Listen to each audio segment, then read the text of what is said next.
I can tell you that a lot of times we've looked at rain screen type products and they get very expensive because of all the extras that come with doing a rain screen. I found that AL13 to be very simple in the way that you treat that substrate area of the cladding system, and the speed at which it goes up is really excellent. It goes very quickly and it's got a very neat appearance when it's all said and done.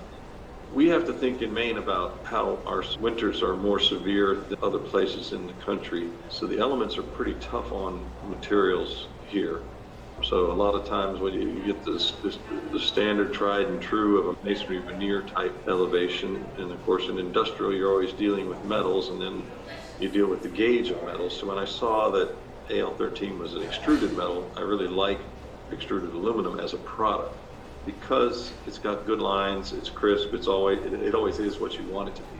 And so it really depends on the project type. Ben, this is the first time you worked with AL13. What would you tell other architects who've never really tried our system? What would you say to them? I think they should look at it. I would use it again for sure. I think it was good when I got in touch with you. Folks sent me a complete sample kit, so I was able to look at the parts and choose what I wanted to use. I had all the pieces there.